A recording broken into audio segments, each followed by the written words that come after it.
have a lot of things here, information for you. And we're going to get started because we have really a full slate. Just give us a little more time. I'm kind of excited about that too. Because we were kind of limited on our being able to be a part. So, today we've already done the ribbon cutting, and today I'm real excited because we have Greg's self. So we have a great topic today that we're going to have. Our co-moderator is Greg Self, who is one of our education sponsors from Right at Home. And he's going to be helping me throughout this today. Actually, he's going to be doing, this is his expertise. So he's going to be really moderating the most of the questions and facilitating all of that for us. But this month, happy Father's Day, right? Happy Father's Day. If we're not a father, we have a father. So, and they're very special. So really be sure that you honor your Father's Day. If you have a son that is a good father, I think it's phenomenal if a parent tells their child, their adult child, I'm proud of you. You're a good dad. You know, what a compliment and what a confidence builder. So really important that we do that. Well, this is National Call Your Doctor Day. Imagine that on this day. Isn't this awesome? In honor of National Call Your Doctor Day, today's seminar will help you better understand healthcare resources. Ask the right questions and take charge at your health with confidence. So that is our goal today. And we have our spotlight education partner. I'm going to ask Tim to come on down. And he's going to tell you a little bit about Tim. Attended the Time for Living seminars now going on 2.5 years, right? And wanted to be an education partner. And we were just thrilled that he was here to help us. Let's see, there we go. So he's going to tell you a little bit about his expertise and what he does. Thank you. Go. Green and red. Go. There. Thank you. I'm Ken Lowe with Guardian Cancer Group, and I'm going to talk to you today about taking risk off, the main risk off your retirement plans. I had a slideshow, and between AI, the computer, and me, it didn't work out. So I'm winging here, but I got a little movie you can watch afterwards. Hopefully, I'll give you all the and y'all can look at that and I'll bring us all together. But I help people take the biggest risk of retirement.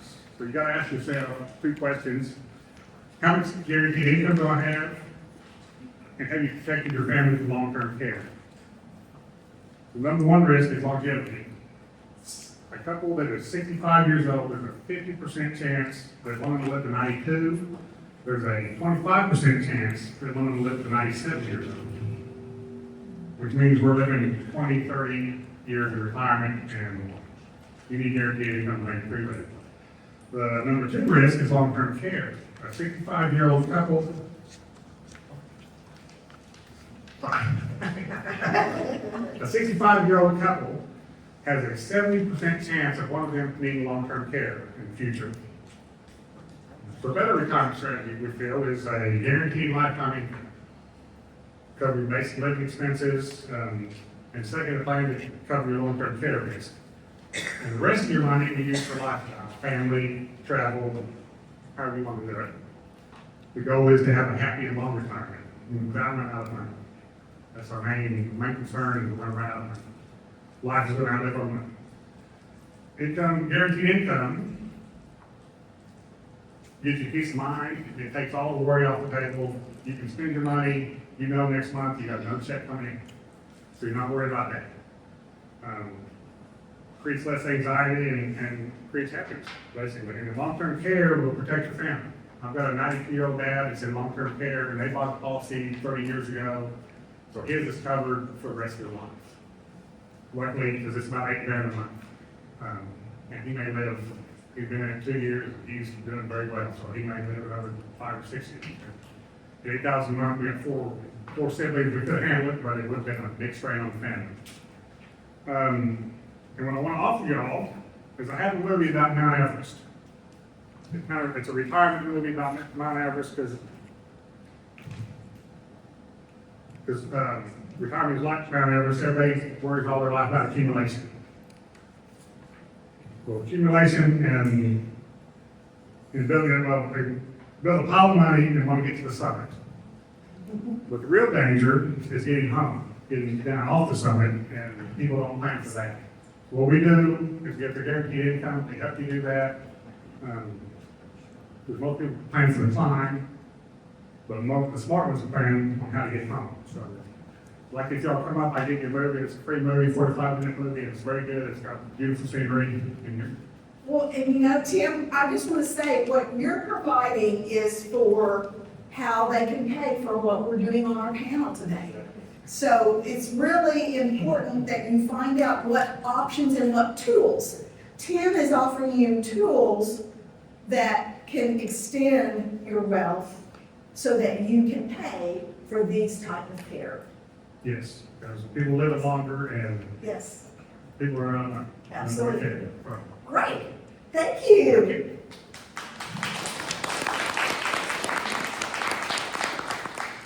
Well, one of the biggest questions that we have is when I'm leaving the hospital, okay, and the medical event of any kind, what happens next, right? That's the big question, Yes. right? Craig, come on in. Is what do we go home? Do we go to rehab? Do we go to bring health in? And it's easier if you have a planned surgery, like you're gonna have a knee surgery or a hip surgery place, you kind of know that's gonna happen. But in an emergency situation, what are my options? What are my rights as an individual? What's my insurance gonna cover? What's my Medicare gonna cover? Where do I go? What choices do I have for all these different types of disciplines and services in the healthcare industry? It's a big animal. If you've ever gotten on any website like the IRS website, try to navigate, or the VA website, this was not much different. There's a lot of things, there's a lot of moving parts, and knowing which way to go, if you prepare in advance, it will be much easier. Some of you might have gone through it already, some of you might have helped a family member, your mom or dad, so you realize that it can be cumbersome, and you want to make the right choices. So we've assembled a great panel of people here. An expert panel. An expert panel of people here to help us walk through all the different disciplines and all the questions you may have. Because you realize that more people spend more time looking at cars, the next car purchase they're going to make, than their care. Isn't that crazy? Oh my They want to Lord. make sure they got Corinthian leather, but they don't care who the doctor is. Yes. So we want to try to help you fix that. So you don't want to wait until you go into the hospital. You want to be prepared. You want to make sure you know where you're going. And it's not hard. It's just knowing what's out there and who to talk to. So we're going to start with Katie. So we'll do an introduction first, right? Yes. Everybody will do a 30-second elevator speech, and then we'll go from there. 30 Introduce seconds. yourself, what you do, and your expertise. Please stand up. Making a start on the screen. My name is Katie Woodard. I am the Chief Therapy Officer at Oklahoma City Inpatient Rehab Hospital, which is post-acute care inpatient rehab. I'm a speech pathologist by trade.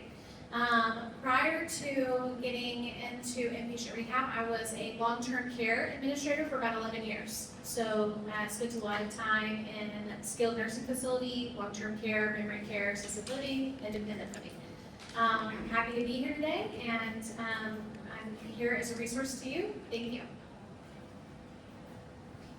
Good morning. My name is Erin. I just got married. Sorry, it's Erin Rockford. Thank you. And I'm with Principal Choice Home Health. We offer a wide variety of services: physical therapy, occupational therapy, speech, wound care. We also have home health aides.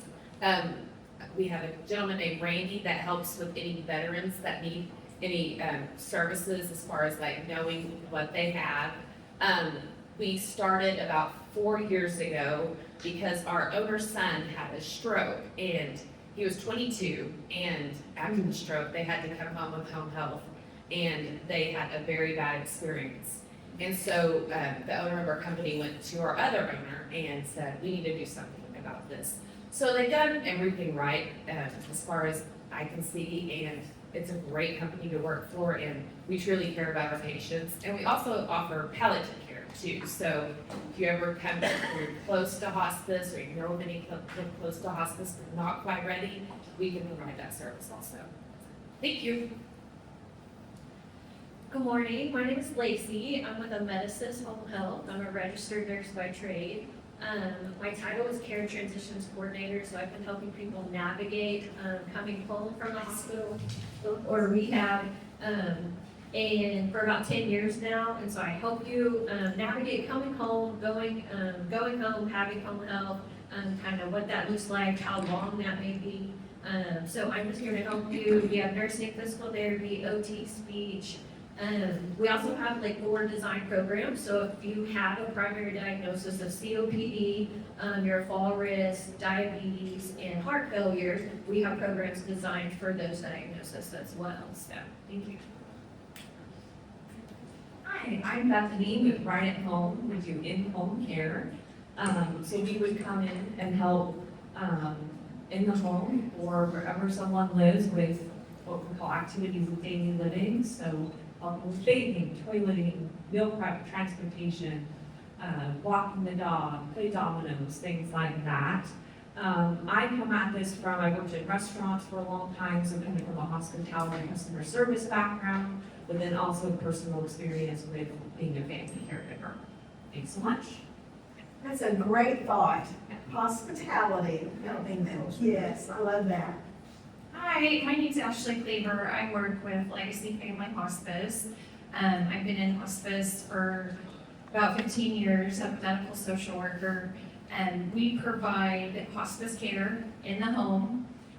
We provide nursing care, certified home health aides. We provide chaplain support, and of course social work in the home. But we bring the care to you, and we provide medication management and medical equipment. Thank you for what hospice does. Wonderful. Hello, everybody. My name is Blake Lovelace. I was a trauma therapist. That's where I kind of began my career for 12 years at OU Medical Center in downtown. I was also a therapy director at multiple skills up north at Ignite Edmond, Ignite OKC, and Ignite OKC and Ignite Norman for about 12 years. I was part of the OU post-acute care team, helping individuals find placement after their surgery, after their falls, whatever. I would help them find the proper level of care after their stay in the hospital. I currently work for an entity called Valor Pace, and we help low-income seniors get more care in their home. They have to meet a level of care required by the state to get these services, but it will not cost them anything as long as they are financially approved. We provide everything that you would get in a nursing home, but we keep you in your own home and don't take your Social Security, don't take your retirement, don't take any of your money. The state will pay for this entity. Thank you. Awesome. It's an awesome plan. Yeah, Blake has I guess I'm still on. Well, Blake has a very unique, job or niche in the market, and that's why we wanted him here, because he does offer a lot of things that the regular panel doesn't. If you don't fit within this panel and you don't have the resources, Blake is a great spot to start with. So we're going to start with a couple of questions for Katie. I think you can turn his mic up a little bit. I think it's proven. There you go. Now I can hear you. Okay. So these are my personal questions. So I'm in the hospital, maybe I have a planned surgery, and I'm ready to be released. Tell me, go through the next steps as far as case management, where I go, really, what are my choices, and can I say no? You answer all those questions for me. I feel like most people have questions when they're in the hospital because it seems so fast, right? You've just come out of the surgery, you haven't discussed or decided on just yet what's coming next, and now somebody's coming to you about discharging today or tomorrow, and now you have to make all these kind of decisions that you feel like are a little last minute. So it's kind of good, thank you so much, to kind of know what your options are before going in, especially for a scheduled surgery, when you know that that's going to happen. When it's emergent, it's a little different, but, I think primarily, what you wanna keep in mind is your own patient right. You have the right to know and understand in whatever format or way of communication, you have the right to expect that from your healthcare providers. So in the hospital, you're talking about case management, the physician, whoever. If you're not understanding the information that they're giving you, you don't understand what your options are, you have the right to ask for clarification, to talk to somebody else, because you have the right to choose what happens to you next. Most time, the decision is, do I go home with no support? Do I go home with home health? Do I go home and go to an outpatient clinic? Or do I need more intensive recovery services, which would be an inpatient rehab hospital or a skilled nursing facility.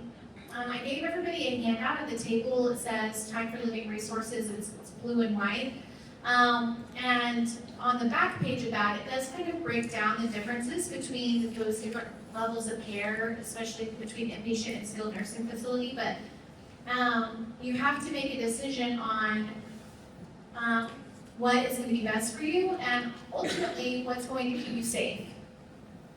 If you're going to go home, do you have the family support? Do you have the financial resources? Do you have those types of things at home to keep you safe? Or are you going to need another level of care so that you can rehabilitate or recover in a way that then you could go home and be safe alone or with a spouse or whatever? So I think those are the biggest decisions right after you have a surgery in the hospital. So from a hospital perspective, obviously they want to minimize readmissions. Sure. So how does that work? Do you say, you really need to, and they say no, are there liabilities on that patient? Or is it too far in the weeds, longer lives?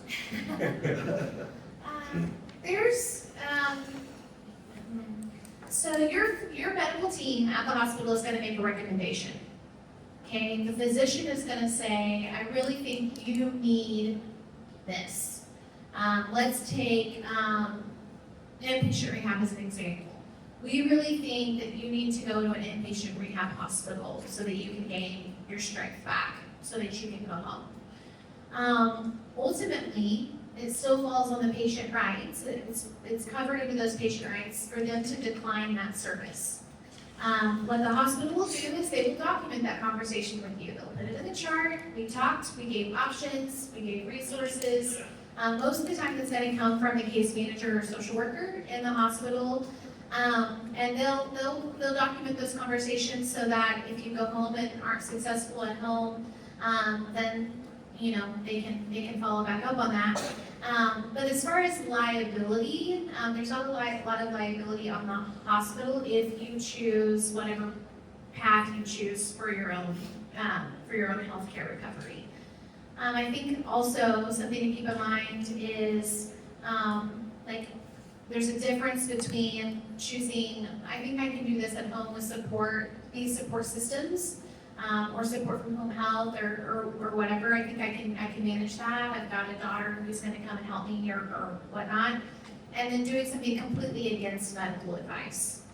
Leaving before the doctor discharges you or says that you're safe to leave. Refusing certain medications or certain interventions in your care, that is more of a liability being documented against medical advice. Because that's interventions that they feel are necessary to keep you medically stable. And that's a different brand than just what they envision for you for your post-acute care recovery. So when they're released, are they given a list of, okay, say they're gonna go to skilled nursing or rehab, do they have a choice? Well, who they choose?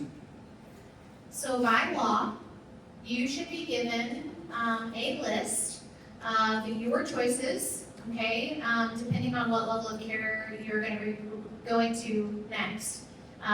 Home health, all of us, home health, skilled nursing, hospice services, inpatient rehab, we all have to report data and metrics and outcomes to Medicare, okay? The federal government, CMS, Center for Medicare and Medicaid Services, they are in charge of keeping that data and making sure that it is available to the public.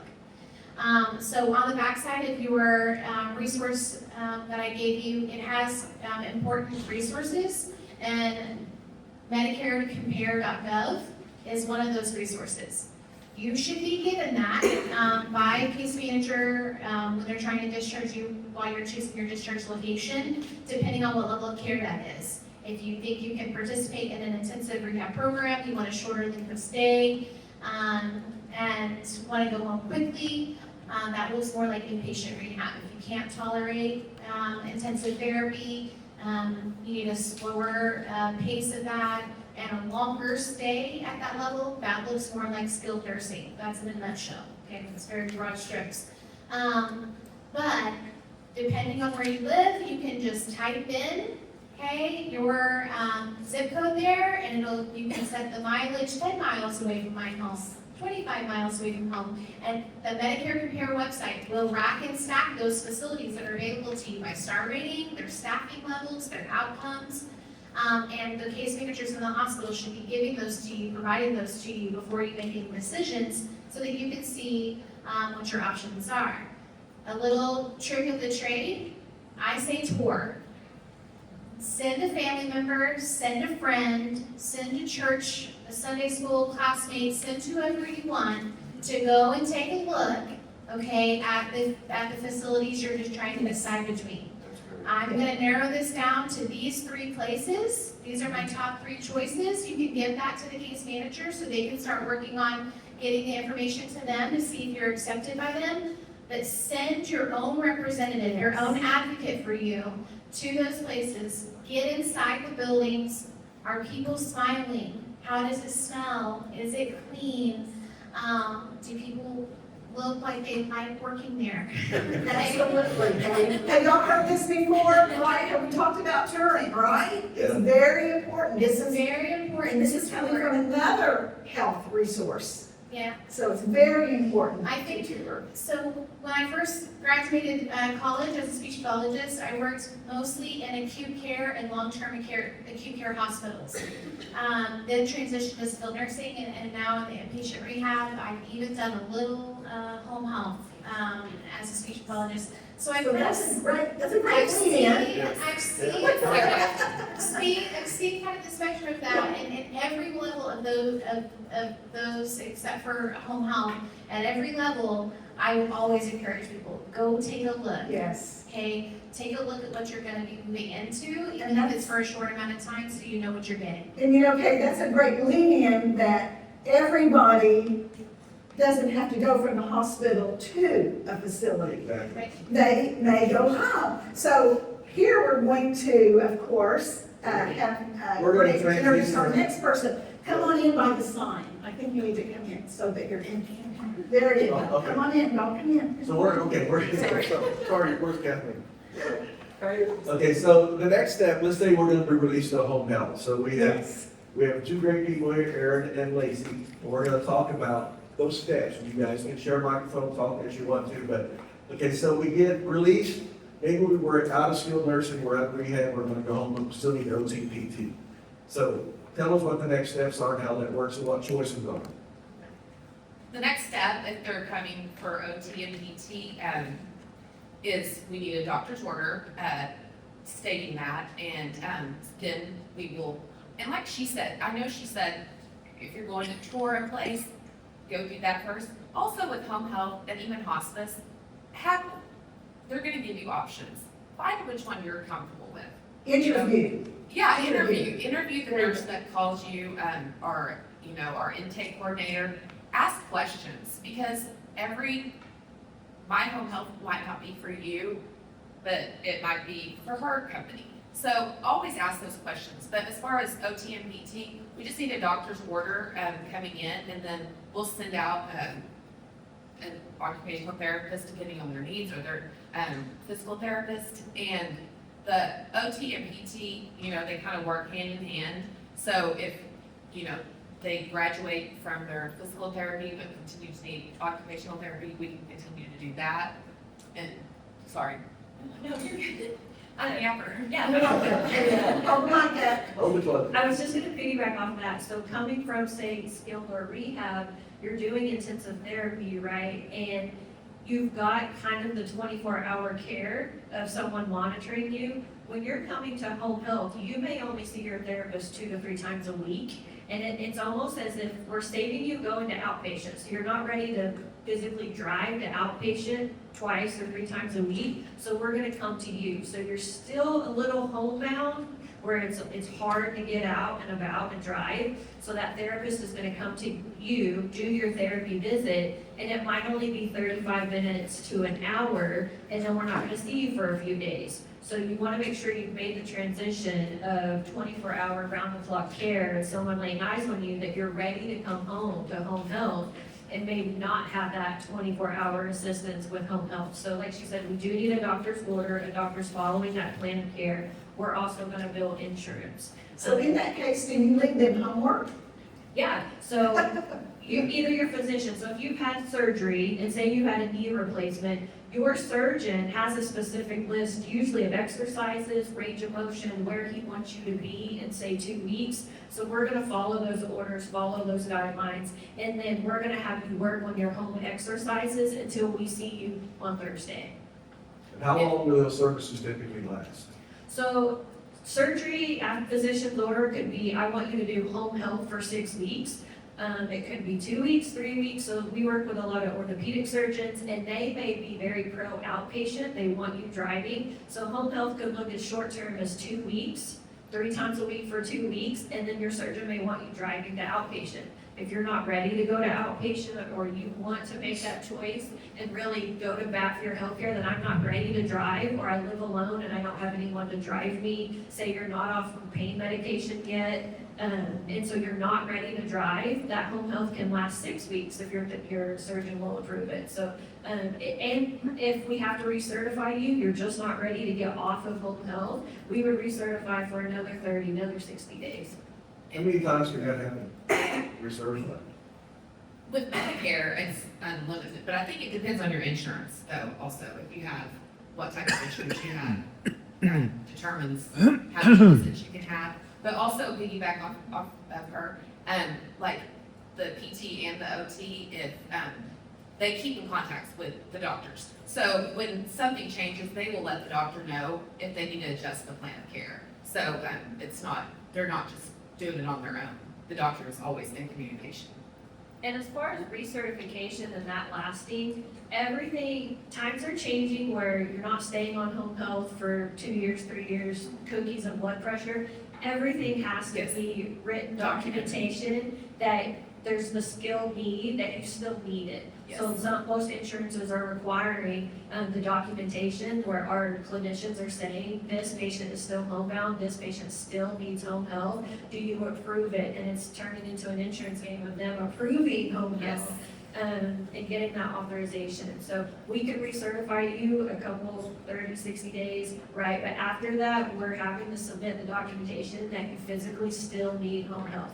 If at some point we say, you're no longer homebound, you've graduated off of home health, you're independent, you're back in the community, driving, you no longer need us, call us if something changes. So heaven forbid you fall in a few months, or you have another surgery. That's a change in status. A new medication, a new diagnosis, and you're homebound. Medicare wants you to be homebound. It's a taxing effort to leave the home. Call us and let's do home health again, because then you qualify again. You also do wound care. I learned from my good friend Vicki about wound care way too much in our little session we had with her. But tell us about some of the wound care you guys do. Yeah, so wound care, wound backs. Our nurses are trained in those, so if you have a wound that's not healing, or the physician wants you to go to wound care 3 times a week to change the dressing, to have medication or have the wound back placed, our nurses can do that. We also do IV therapy. So if you come home with a PICC line or IV, we're also going to train you and help teach you, if you have a caregiver, to learn how to do those IV medications as well. And with wound care, a lot of it is nutrition. You know, if you're a diabetic and you have a wound, it's harder to heal. So a lot of companies will provide a dietitian or a nutritionist to come out and help you with your diet to help heal those wounds quicker, which is a huge service because nobody knows that. If you're not told that's why you're not getting better, you're not ever going to know. It's just going to continue to be worse and worse. You're going to continue to have to go back to the hospital or to the wound clinic. So we, home health tries to prevent that from happening, just like we try to prevent people from going back to the hospital or having to go back to rehabs. Okay, so there are two disciplines, the rehab and the release from the hospital and the home health. And then there's this gray area. What if I need help with meals? What if I need help with cooking around the house or some basic transportation? Or what if I need help just, making sure that all of my little tasks are done around the house? Well, that goes to a different section of the industry called private duty. And Bethany here at Right Home, our company, which they do the west side, we do the east side. So she's on top of it, vice versa, I guess. We're going to talk about where she fits into this group of care. And I'm just going to say before she starts, I'm going to say, this is something that I often find myself in the position of referring people to. Right. I have seniors that are, they're not quite ready to sell their house, right? And move to a community or move downsize into a smaller home or something like that. They're saying, I just need help with going to the grocery store. I just need help with this or that. And I always say, well, here's Stephanie, here's Greg. I always love the fact that I have trusted people about private duty, which is private pay, right? That they are available for all the different things. So I'm excited to have you present to them. Can I introduce Nicole first? And Nicole. Nicole is my right-hand woman of our marketing department and our business development, and she's an RN, so she knows all this stuff too. She also has questions there's a million questions to ask. So we're gonna let these two talk about private duty. I just wanted to, Here.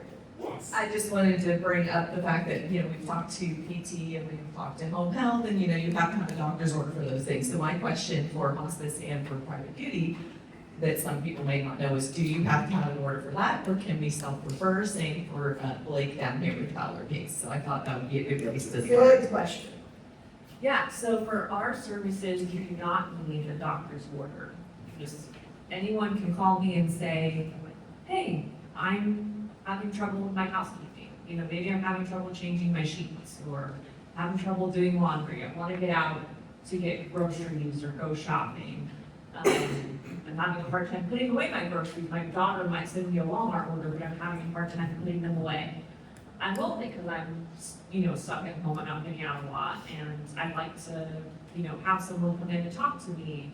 Like I said, play dominoes, help me walk my dog or go for a walk with me, take me to the senior center, maybe even go out to a museum or something like that. And we kind of span the gamut of services from that, it's kind of companionship type level, all the way up to partnering with home health or hospice if someone's bedbound, and needing around the clock kind of care. So we span this, this wide range of clients that need many different things, and really fill the gaps, and partner alongside me. For instance, when Lacey was saying that physical therapy, occupational therapy might only come a couple times a week, private duty and home care can come on other days, so that you have someone every day seeing you, and you can kind of stagger, and you can have, the part that's paid for by insurance, and then, you would supplement with some help from us. It's especially important if maybe you don't have a family member that can help you, or maybe they're busy working, or they have their own health problems, and can't help, so. If you want to have them, If they have to have doctors. yes. I want you to trade places with me, Who? both of you, Okay. closer to the seniors. Again, I'm Ashley with Legacy Hospice. Their question was doctor's order. Yes. And with hospice, yes, you have to have a doctor's order. when the doctor's order comes to us, one of our nurses and our medical director has to certify that you have a terminal diagnosis 6 months or less. When you hear that, it's very scary, but that doesn't mean it's gonna be in 6 months. It doesn't mean it's gonna be in a year. We don't know. Textbook says, yes, you could pass in 6 months to a year. But the good thing with hospice care is once we get the order, and our medical director and our nurse determines that you qualify, our team comes to you in the home, and we can provide medical and patient management, nursing care, nursing visits 3 to 5 times a week, depending on the need, wound care, things like that. Our nurses specialize in all different kinds of things.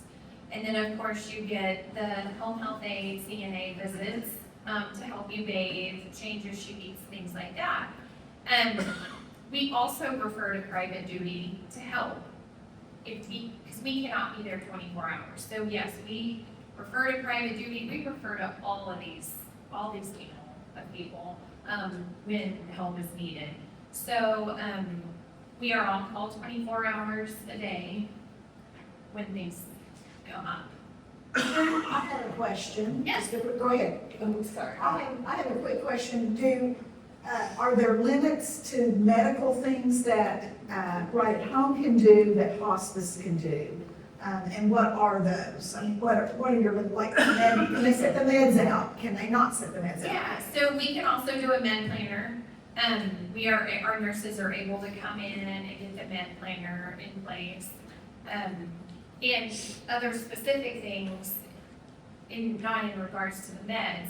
When you're on hospice, we are your 24-hour hotline. So no more emergency room visits, no more hospital stays. We handle everything at home. So Ashley, tell us about, can you have home health and hospital at the same time? Not usually, Okay. no. Medicare and insurance, of course, once we get the doctor's order, we run all that to make sure they're covered. My other question, sorry, is this working? Is, does a person have to wait for their doctor to mention hospice to pursue it? Good question. No, they do not. We have lots of people that will call in to our office requesting hospice care. We just have to get a doctor's order after they request it. And then we, as a nursing group and our medical director will determine if they qualify. So in home health, we can work it backwards too, right? If you have someone call you out of the blue and say, hey, I'm gonna need some help, you can walk it back to their doctor and try to get them through it. Good, yes? Yes. That's right. Yes, so you can call and say, hey, I'm having a planned surgery, or hey, I've fallen, and so you can call us and we'll put that together. So I do that all the time. So we do have to have a physician to sign our orders and follow your plan of care. And so if you don't have a PCP, a primary care physician, we work with a couple of kind of telehealth, in-person audio visit, video visit companies that will follow and sign our orders. So we see patients a lot that don't have primary care physician or haven't been to a physician in years. And you have to have a face-to-face visit, right, within the past 30 days or future 90 days. And so if you don't have a physician following your plan of care, we do work with some telehealth companies that will follow and sign our orders. So if one of Bethany's caregivers is in with the client, they go, yeah, you need some care we can provide, you can help them walk. Yes, so me and Bethany have actually been working really great together to where if someone's on your services that you're identifying and you're seeing that, hey, this is more of a clinical approach, a clinical person needs to see this, you have a wound, we're worried about something clinically, then yes, we work together. And so she will call me and say, hey, I think a nurse needs to come see this person. And so then I will take it from there and, okay, well, who's their doctor? And then I'm calling your physician and I'm working on getting the referral for home health to have a clinical person come check on you to see if you qualify for home health. So we're billing insurance, they're paying, you're paying privately out of pocket for their services. So you can have both, like we said, on the alternating days, or to have the extra services. One thing I wanted to mention before we transition more into hospice is that Home health, we're pushing you to meet your goals. There are goals to meet. We want to push you to meet your goals. We're doing exercises. We're going to get you back driving, get you back out in the community. So we have goals to meet. That is one thing that I will say for home health is we're going to help you do that. When you're ready to kind of stop doing that, right, you want to be left alone, then hospice is a great alternative for that. So just remember, home health, billing insurance, physician orders, you have to be homebound, it's hard to leave your home, we're gonna push you to meet your goals, and then when you no longer need us, we're discharging. So I always like to say that, is that we're gonna make you meet your goals. When you're ready to stop doing that, you're more appropriate for hospice. So what I'm hearing is from Katie's perspective and your perspective, there's a time limit. Yeah. To your obligations or whatever you can do. There's not a timetable for right at home. Correct. Correct, we could come in one time, one day, or we've been with clients 24/7 for years. Okay. Yeah. All right. And for hospice care, we have to reevaluate every recertification period. So say in 6 months, if you have stabilized out and you are doing well, we can only keep somebody for so long. And so we're reevaluating every visit to see how you're doing. And so we have people that we discharge. So then we also refer to home health. So it just depends. And like I said, hospice doesn't mean you are gonna pass away. It's now, I want to switch over to Blake, because his section of this industry is very unique, and I want to see how you fit in with all this. Going back to Katie, to say the client wasn't under your care to begin with, or now they're going to be, how does all this work with valid pace? Perfect. Okay, so again, my name is Blake. Valid pace, the short answer for if we need an order is no. We do not need a physician's order for any care that we give. But I do want to touch on how we get our referrals. Okay, so we don't do a ton of advertisement. We work really closely with the fire department, with Adult Protective Services, DHS, of course, because you have to be DHS approved for this program. We work with low-income senior housing and almost every food pantry here in the metro. We are zip code based, so we can only travel to about a 50-mile radius of Oklahoma City, but that's where we get the majority of our referrals. Also, when each of these entities, if somebody reaches out to them and they've exhausted all the resources, or we find that a home health therapist goes out and finds somebody on the floor every time they come in, they're not getting the right resources, they don't have the right type of care, we can step in and PACE, which stands for a program of all-inclusive care. We take over everything. We take over their therapy, their transportation, meals, light housekeeping, medical, dental, vision, everything they need, just like they would be in a nursing home. And that part is all covered by PACE, exclusively. So that's an incredible service offered. Yeah. Yes. I will say too, we also, we educate everybody about PACE. So if you have to be financially approved, and I think we're gonna go over that later, but if anybody in this room finds somebody at church, you're going to a get together and you find somebody that just doesn't have what they need to successfully live in their own home, all we need is a phone number, an address, and we can come stop by and discuss the program. We are the only PACE here in the metro.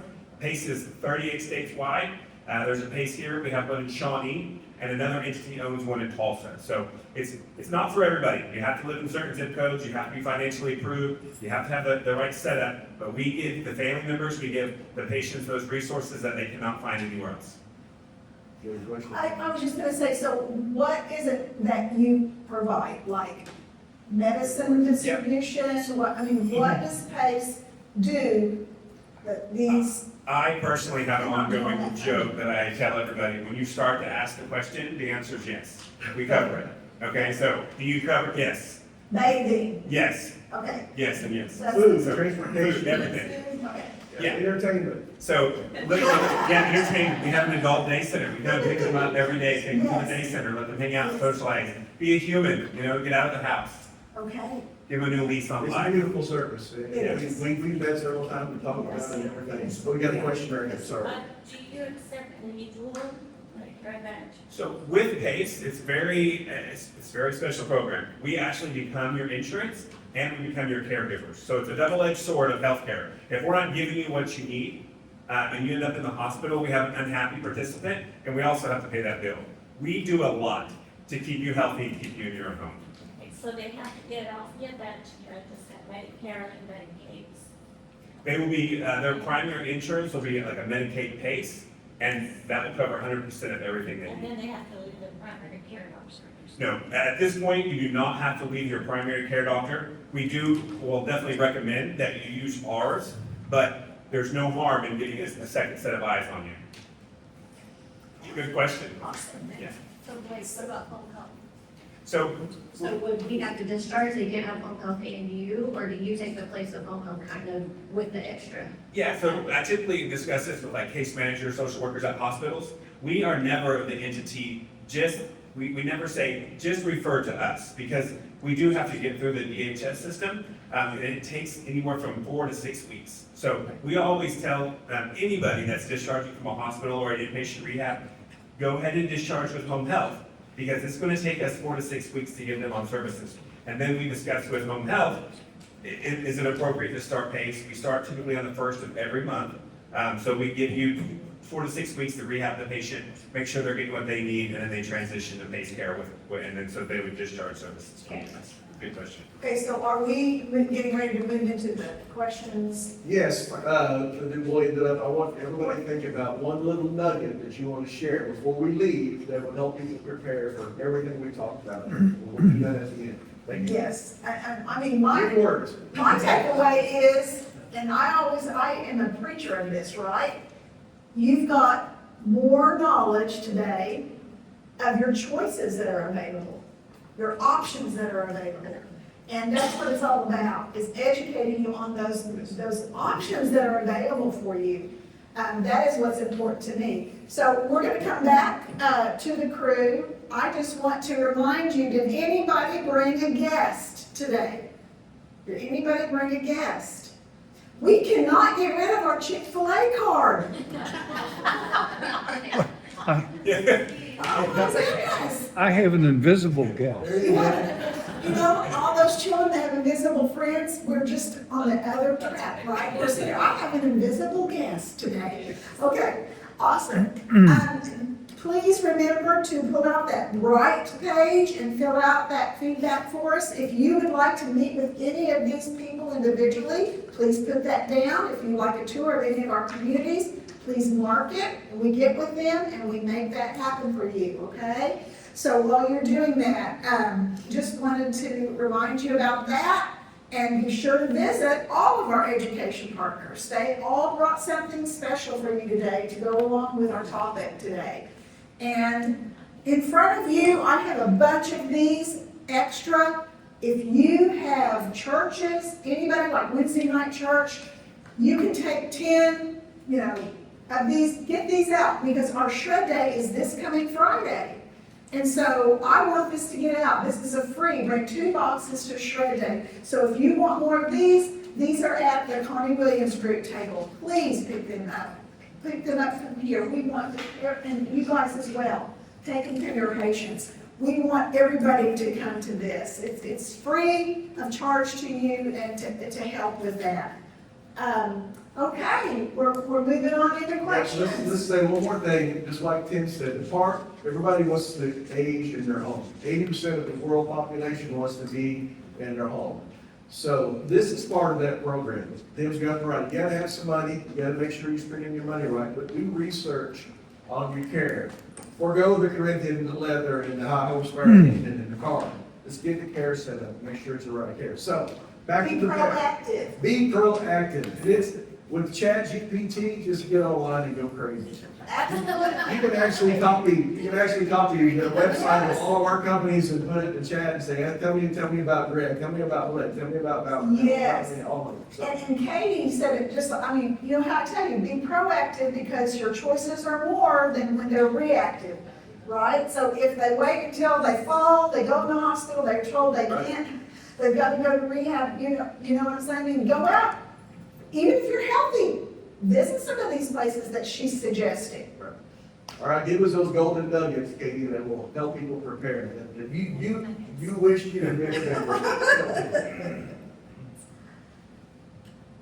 Oh, goodness. Okay. I'm gonna say, know you have the right to choose, know what your options are, and know what your resources are so that you can find every answer to every question you're ever gonna have. Make connections in your community.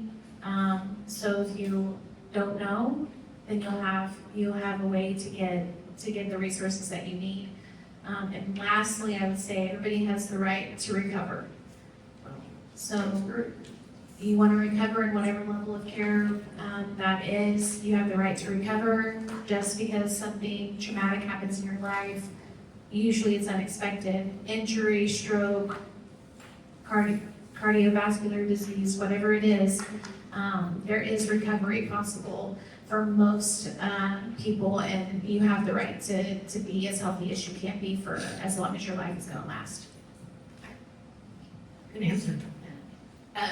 I would say be proactive. That's, like we've already discussed, always be proactive. But also be involved in these communities. This is such a great community that you guys have right here. Stay involved with them. Go to senior fun days, events that are happening. Go to those. Connect with these people. So if something does happen, you've already met some of them. You've met us at these places. And I know we like to get the free stuff, but also ask questions. Ask a lot of questions, because you can get that one-on-one time when you're at these events. So that's one thing I would suggest. I will say, on your website, Care and Compare, look up home health, look up youth agencies. Home health are judged on quality and patient satisfaction, so we're based on a star rating system. 3 is average, 5 is perfect, fantastic, really hard to meet. But if someone is 4.5 star, they're better than the national average. So get on your websites, look at your hospital systems, look at your home health, look at your hospices, and what quality star rating and patient satisfaction rating are they? And then pick out 3 and then call 3 and interview them, ask your questions. What do they provide? Do they have 24-hour on-call service answering system? Can someone come out 24 hours a day for a case of emergency? So I would just say, look those up and have 3 in your back pocket and interview them and look at their quality and star ratings. Last thing I will say is use us. We are real people. We want to help you. We're not, out there that we're not unapproachable. You can get all of our cards, and we want you to call us. So if I can't help you, I know someone who can, right? So please use us as a resource and call us and reach out to I'm us. going to take this opportunity, they have some supplies over here, those 2 tables right over there, that's their supplies, feel free to visit them as well. We are in this industry for a reason, and it literally is to help you get the resources that you need. So please use us. Passion, see, heart. I will draw your attention to, I put on quite a few of these tables this flyer that says home health versus in-home care. So it's a great comparison side by side of what home health versus in-home care does and how we partner. So that's one piece of that, just to kind of give you an idea of what we do and how it's paid for. And then just like everyone else said, be proactive. Think ahead of how do you want your aging to look, and make a plan and talk with your friends, your family. Do you want to live at home? Are you gonna transition to a community? What does that look like? Where are you going? And make sure everyone knows and have kind of a backup, because sometimes things go wrong. And then talk with people about it. I just want to say too, just came to me, that you may be here and you're needing to do this, but how many of you know somebody that's in that dilemma? They're saying either they're adult parents or they themselves. You are the connection. You can bring these trusted, vetted people to them. Say, I went to this seminar. Here is their card. You need to meet them. They have a heart for that. So you can add value to your friends and your family by learning these things, getting their cards. Take as many as you want. If you know someone that needs to meet with one of these people, That's why we're having this. And bring them to the seminar. And bring them to the seminar. Get a Chick-fil-A card. Get the Chick-fil-A card. Ashley. Same goes for me, plan ahead. If I could give any advice, it would be plan ahead. Not only knowing how you want your care to go and to move forward, also put in place advanced directives as power of attorneys. I have been doing these for years. It took me a few years of doing this before I and my husband did ours, but it's a gift. It's a gift to your families and your friends, whoever you would like to be your advocate or your power of attorney. Put them in place. Because you never know when something's gonna happen. Age does not discriminate. Okay, I'll try not to get too mushy with this, but working as a therapist for 20 years, I was able to immediately, directly help individuals recover from a sickness, from a fracture, from a fall, from whatever. And it was like really, it felt really good, right? So they would graduate from rehab and they would get back to their life. So it's instant gratification almost. With Valid Pace, I find that same feeling when I see somebody that's under-resourced, somebody that needs some help, and there's nothing out there, and they're almost at the last resort of putting grandma or grandpa, putting their loved one in a nursing home, and they find us. And I've seen grown men cry on a regular basis, just saying, I've never heard of this resource, I've never seen it. Where have y'all been for the last 6 months? So it's very helpful I appreciate it so much to be able to educate you guys and teach you about this program, because the people that need it really, really need it. So, thank you all. What's your nugget? It's a gift. That's kind of my nugget. It's your nugget? Yeah. Your nugget. Is that not a nugget? Spread the word. We don't need a doctor's The order. nugget is you need a need. Yeah, You need yeah. a need that they feel like they're hopeless and you offer them hope. Yes, It's very great service. that's what I said. I should have said that. Okay, any more questions? Yes, let's open it up. Any questions? Yes, ma'am. So, I have two questions. With Valor Pace, what is your income level? Great question. So it's a little bit higher threshold than typical Medicaid. So you have to individually make less than $2,900 a month and have less than $2,000 in any savings account. And DHS will verify that. Bank statements, 5 records, just like they would with typical Medicaid. You do have to have a place to live. And you have to be successful in the evening times, right? So if we are an ADC that can come and pick you up in the morning, an adult day center, sorry, come and pick you up in the morning and drop you off in the afternoon. So part of that requirement is when you do get home, you have to be independent enough to take care of yourself by yourself or with the help of others. Thank you. You're welcome. Next question. I have a friend that is experiencing a lot of memory issues, and they are needing help. What types of resources do we need to look for that particular? So just to repeat, the first question was, what is that threshold that he answered, the threshold of affording, being accepted into a PACE program? The second question is, memory, if they have memory problems, and who would they what would they suggest? So there's a new program called Guide through Medicare, and I have a flyer for it on my table. But it does pay for an in-home respite provider, and then also provides some wraparound clinical support that provides education and resources to the caregiver. So that's one option. An adult day center might be an option, whether that's PACE, depending on their income level, or another adult day center. And then sometimes home health. So it might be that we can send a nurse or speech therapist, work with some cognitive issues, some reminders, the med planner if they're forgetting their pills, when to take them. So it could be a more clinical approach for the memory issue and the diagnosis of what's going on with education to the patient, education to the caregiver. We also have a psych nurse in the North O'Pacey Metro. And so psych can sometimes help with dementia issues as well. So it could be that we send a nurse or speech therapist to help with cognitive issues and work in tandem with private duty. If they're becoming unsafe, like remember home health might only be there once or twice a week.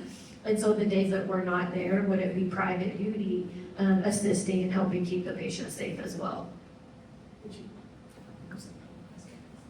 I just want to say, I had, my father had Alzheimer's, and, if you used, right at home, let's say, for example, or the daycare, my dad, they would pick him up, they took him for 4 hours, and that was twofold. They gave him activities, got him out, kept him active, kept him doing something, and then my mother would meet her friends and gives the caregiver 4 hours, go get their nails done, go meet friends for lunch, rebuild. So that's a really plus avenue of memory care help that you can do if they want to stay at home. They have the memory care persons at home. That's personal experience. Yes? Who had the question? I do. I Yes. have a couple of questions. In trying to prepare for both my husband and myself, my husband's a 100% disabled veteran, and so I didn't know how any of you worked with the VA for provision. So the question is, they are veterans. What kind of programs are available for our veterans? And thank you for their service. Absolutely. I don't know about every company, but we actually have a gentleman named Randy who does veterans outreach, and he can help you because if you've ever had to deal with the VA, it's ever changing, it's frustrating, and he is a veteran. He just does this because he wants to, and he will help you determine what your benefits are and where you can go and everything like that. With our home health, free of service, you do not even have to be a patient with us. I can get you his information. It's a big help because I was a caregiver for a veteran for 2.5 years. I had no idea what I was doing. And he had TRICARE, like it was something changing all the time. And it was such a hassle, and you couldn't just take him to a PCP like normal. You had to go. So Brandy's really good. And there are other out here in the community that do the same thing. But I just know we have Randy, and he would be a great help, a great resource. Okay. There's also a program called the Homemaker Home Health Aid Program through the VA that basically pays for an in-home care company like Right at Home or another one. You get a list, kind of like what they were talking about with other things, but you would get a list of the in-home care companies that they work with, and they pay for a certain amount of hours. They say you qualify for 10 hours a week, 20 hours a week, up to 40 or 50 hours a week to help you stay at home as opposed to having to move to a nursing home. How do you get that list? So you would talk with the VA primary care provider or their nurse or social worker at the VA. There are 5 ADLs that they have to qualify, 2 of those 5 ADLs, which are the activities of daily living. Yeah. Which are, and if he requires 2 of those, he can qualify. He can, if he's up to date on his DCP appointment with the VA, sometimes you can just call and say, I need some help at home. And they'll do it for you, because they know. Then maybe you have to go in for another assessment, but that's a good service and benefit to the veteran. It keeps them in their home, gives you some respite time. And then if he's on disability, you have, when he does one day pass, you can get an income off of that as well. Did you know that? It's hard to. Yeah, it's a big outline. It is. It's a lot of It's a big web. Yeah, It's a big web. it's hard to know how to integrate into It that. really is. It really is Yeah, for so me. there are some benefits. Randy's a great guy. He can help you. All of us can figure out. Yeah. So. Oh, okay.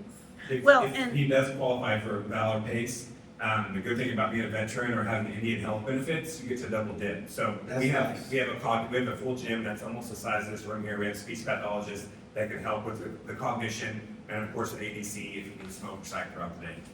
You service Edmond too? Yep. Cool. Well, I'm in Midwest City, Perfect. so. Even better. Yeah. Oh, really? Okay. Well, and in wanting to stay in our home Yep. till the end if possible. Sure. And that's our main thing right now, but like our shower needs to be redone for, We know people too. you do? Yes. So I was gonna say, if you wanna come to my table afterwards, I'll give you some information. Okay, okay. And then and then for myself, of course, I'm Medicare and TRICARE for life, Okay. so that's great coverage. So we want to know for both of us, you know. Yeah, To to be be able able to to- start accumulating all those resources Uh-huh. now, so you can weed through them, Okay. beforehand. And then I didn't hear anything about palliative care, which I don't know much about it, but, So palliative care, if you're, say you're on home health, you start declining, but not to the point where you're necessarily hospice appropriate, but you are, or you just aren't ready for hospice yet. You mentally, your family's not ready for it.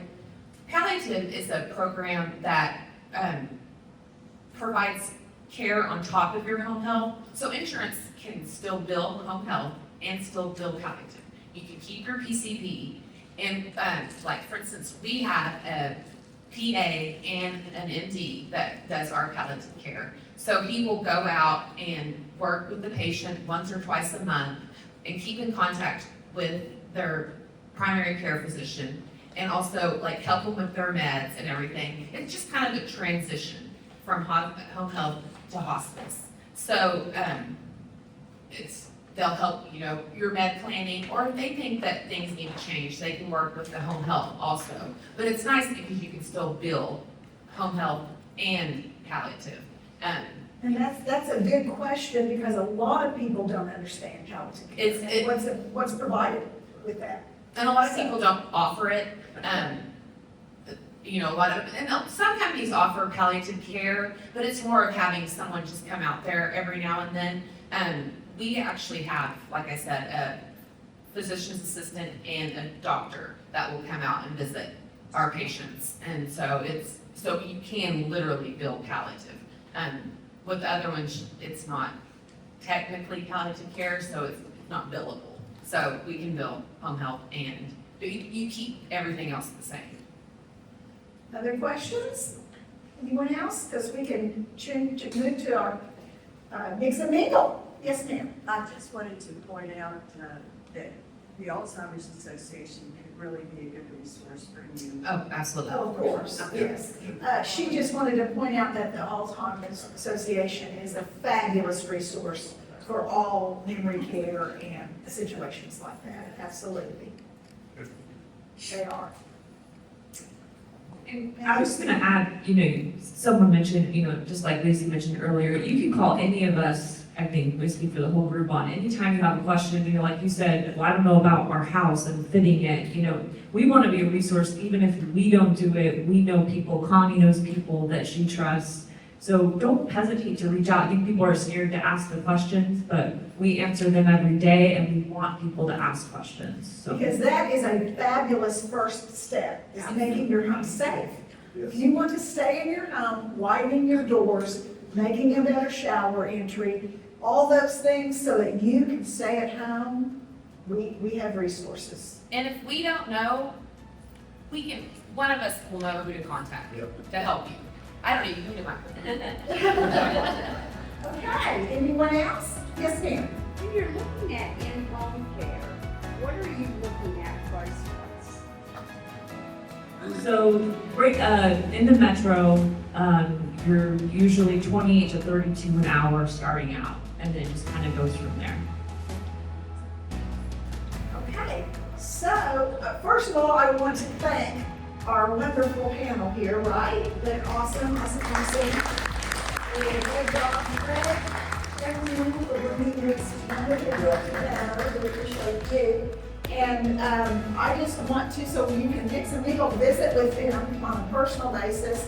Next month, Time for Living Options. We're going to have our very own Spanish Cove and Belmont Cove and all the different, we're going to offer, St. Anne's is going to be there. They're going to be there and they're going to be offering all the different kinds of communities that you have that are out there. So we have a lot of guests. It's going to be fun. So we hope you come to that. And the 2 locations, don't forget to give us your feedback. Thank you to my education partners. Go visit them. Go visit our guests. And thank you for attending. Appreciate you.